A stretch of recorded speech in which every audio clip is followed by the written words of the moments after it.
안녕하세요. 백사원 목사입니다. 오늘은 7월 9일 수요일 아침입니다. 오늘도 신실한 마음으로 하나님의 말씀과 함께 하루를 시작하는 여러분 모두에게 크신 하나님의 넘치는 은혜가 하루 종일 함께 하시기를 바랍니다.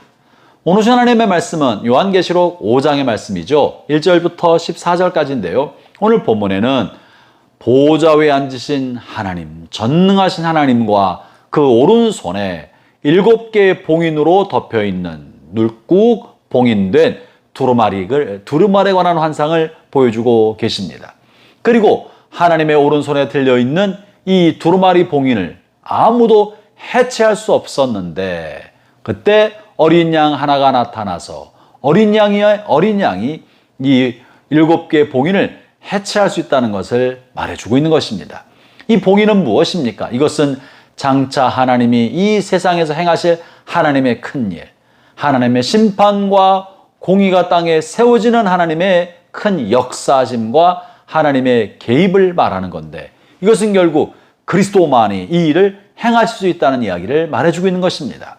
근데 오늘 본문에서 중요하게 보여주는 바는 이렇게 예수 그리스도를 통하여 하나님의 심판과 하나님의 섭리의 사역과 하나님의 큰 일이 이루어지고자 할 때 이를 위하여 준비된 일군의 무리가 있다는 것을 오늘 본문을 통해 보여주는데요. 그것이 오늘 본문 8절의 말씀입니다. 제가 읽어보겠습니다.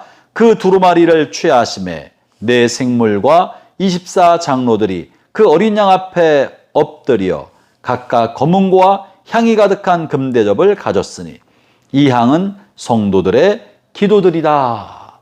본문에 보면 하나님의 보좌가 있고 보좌 옆에 어린 양이 나타나 섰는데 이번에는 어린 양 주위에 네 생물이 둘러싸여 있고 그 외곽으로 24 장로가 또한 둥그렇게 둘러싸이는 모습을 보고 있다는 것입니다.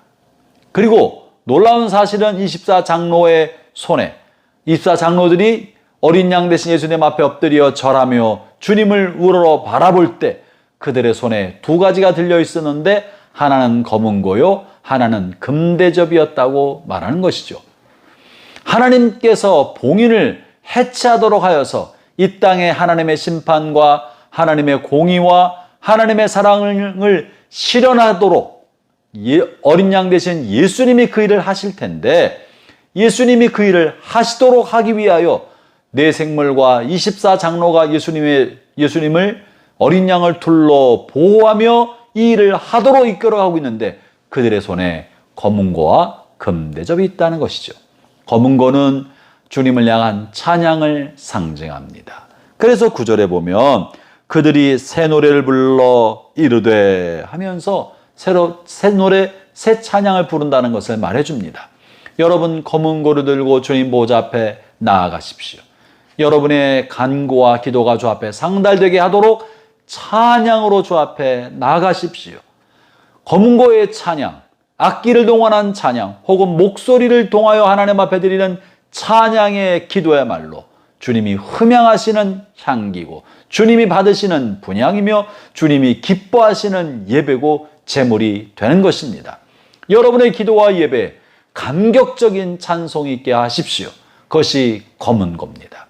이 감격적인 찬양은 이 땅에 있는 우리만 아니라 천상에 있는 영적 존재들도 주님 앞에 찬양하러 나가고 있다는 사실을 보여줍니다.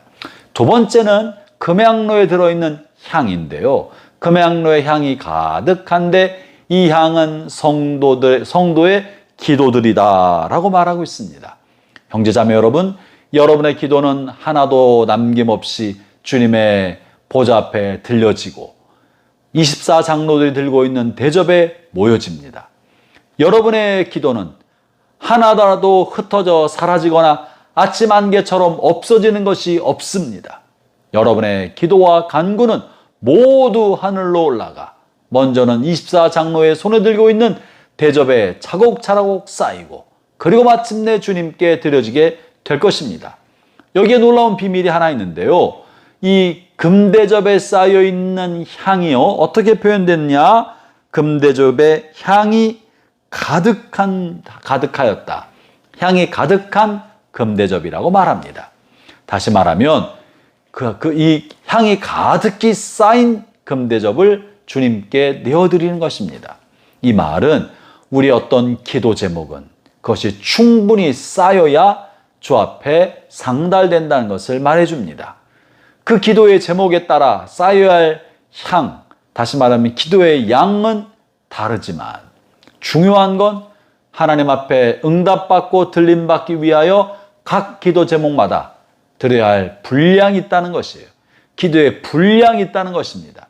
형제자매 여러분, 여러분의 기도가 응답되지 않는다고 쉽게 낙심하고 포기하지 않기를 바랍니다. 분량이 채워질 때까지 기도하십시오. 그러면 얼만큼 기도해야 우리의 기도가 분량에 이른 것입니까? 그것은 알 길이 없습니다. 큰 기도 제목은 많은 분량의 기도를 필요할 것입니다. 이 민족의 복음화와 온 세계 선교를 위하여 기도해야 합니다. 남북의 통일을 위해 기도해야 합니다. 이 같은 큰 기도 제목은 많은 기도의 분량을 필요로 할 것입니다. 한국교회의 새로운 복음화와 부흥과 재도약을 위해서 기도해야 합니다. 이것도 채워야 할 분량이 있는 것입니다. 우리의 기도가 우리 당대에 쉽게 응답되지 않는다고 낙심하지 말고 기도의 분량을 채우도록 끊임없이 시간마다 때마다 기도하며 주님께 드려질 금대접의 향을 채우기를 바랍니다. 그러면 때가 되었을 때 주님께서 크신 은혜로 응답해 주시고 우리를 주님의 나라와 제상으로 삼아 주실 것입니다. 기도하겠습니다. 하나님 아버지 감사합니다. 아버지, 때로 우리의 기도 제목이 더디 응답되어도 주님께서 우리의 분량을 채우기를 원하시고 기도의 분량이 채워져 간다는 것을 알게 하시고 낙심하지 않게 하여 주시옵소서. 오 하나님 아버지, 주님께서 우리를 나라와 제상으로 삼아 주셨사오니 우리가 머물고 거하는 어느 곳에서나 그리스도의 이름에 부끄럽지 않는 삶을 살아가고 그리스도를 영화롭게 하는 삶을 살아가고 주님과 함께 복음 전파자의 삶을 살아가도록 성령의 도와 주옵소서. 예수님 이름으로 기도합니다. 아멘.